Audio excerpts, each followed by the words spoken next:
سمندر کے اندر آپ پتھر پھینکیں کوئی، اس سے سمندر کو کوئی فرق پڑے گا؟ تو جو سمندر ہے نا وہ اللہ کی رحمت ہے، اور جو پتھر آپ اس میں پھینک کے سمجھ لیں وہ ہمارے گناہ ہیں۔ اللہ کی رحمت کو ہمارے گناہوں سے کوئی فرق نہیں پڑتا۔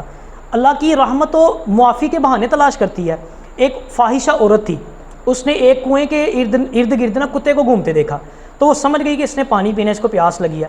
اس نے اپنا جو ہے دوپٹہ لے کے اس کے ساتھ وہ ڈول یا بالٹی جو بھی تھی اس کو باندھا اور کنویں کے اندر لٹکایا، پانی نکالا اور کتے کو پلا دیا۔ اللہ پاک نے اس کام کی وجہ سے اس مطلب جو اس نے نیکی کی، چھوٹی حالانکہ نیکی تھی، لیکن اتنی چھوٹی نیکی کی وجہ سے اللہ پاک نے اس کو بخش دیا۔ یعنی بتانے کا مقصد یہ ہے کہ اللہ پاک کی رحمت و بخشش کے بہانے تلاش کرتی ہے، چھوٹی چھوٹی سی بات پہ جو ہے وہ رب ہمارا ہمیں بخش دیتا ہے۔ لیکن گناہ گار دیکھیں انسان ہوتا ہے، انسان سے گناہ ہو جاتے ہیں۔ ایسا بندہ جو گناہ بھی کرتا ہے لیکن اپنے گناہوں پر اس کو شرمندگی نہیں ہوتی، اللہ پاک ایسے شخص سے سخت نفرت کرتا ہے۔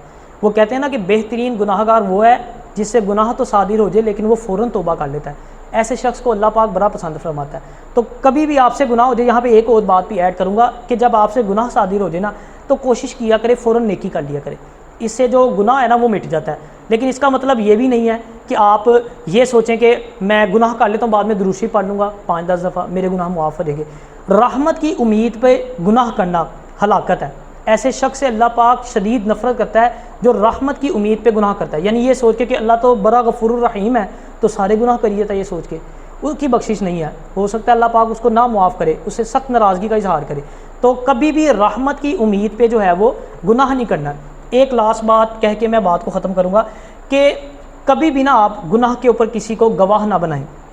مثال کے طور پہ ہمارے اندر یہ بہت عام سی بات ہے، جیسے فار ایگزامپل بچہ کوئی ہے، اس نے جی مووی ڈاؤن لوڈ کی ہے، 2-3 موبائل میں موویز ڈاؤن لوڈ کی ہیں، رات کو ساری اس نے رات موویز دیکھی، صبح وہ اپنے دوست کو آ کے فخر سے بتاتا ہے یار میں نے 3 موویاں ڈاؤن لوڈ کی تھی، میں نے رات کو 3 موویز دیکھی ہیں اور اس کے گانے بھی بڑے اعلیٰ تھے۔ تو یہ اب وہ گناہ کے اوپر اس کو جو ہے وہ اپنا گواہ بنا رہا ہے۔ حضرت موسیٰ علیہ السلام، ایک عورت آپ کو ملی نا، اس نے کہا کہ اللہ پاک سے پوچھیے گا میرے بارے میں جب آپ کلام کرنے کے لیے جائیں اللہ پاک سے کہ میں جنتی ہوں یا میں دوزخی ہوں۔ تو حضرت موسیٰ علیہ السلام نے اللہ پاک سے پوچھا جب آپ کلام کرنے کے لیے گئے، تو اللہ پاک نے ارشاد فرمایا کہ یہ عورت جو ہے وہ جنتی ہے۔ تو جب حضرت موسیٰ علیہ السلام واپس آئے تو اس عورت نے پوچھا کہ آپ کی بات ہوئی، کیا کہا اللہ پاک نے؟ تو حضرت موسیٰ علیہ السلام نے ارشاد فرمایا کہ اللہ پاک نے کہا کہ تم جنتی ہو۔ تو وہ عورت بڑی حیران ہوئی، اس نے حضرت موسیٰ علیہ السلام کو کہا کہ میں نے تو اپنے بیٹے کے ساتھ زنا کیا ہے تو میں کیسے جنتی ہو سکتی ہوں؟ آپ اللہ پاک سے دوبارہ ذرا پوچھیے گا۔ تو جب نیکسٹ ٹائم حضرت موسیٰ علیہ السلام گئے تو آپ نے اللہ پاک سے پوچھا یا اللہ اس عورت کے بارے میں تو نے کہا تھا تو وہ عورت تو ایسے بتا رہی ہے۔ تو اللہ پاک نے ارشاد فرمایا کہ اس کو کہنا کہ تم جہنمی ہو۔ تو حضرت موسیٰ علیہ السلام بڑے حیران ہوئے، پوچھا یا اللہ پہلے تو نے کہا تھا کہ جنتی ہے، اب تو فرما رہا ہے کہ دوزخی ہے، یہ کیا مواجرہ ہے؟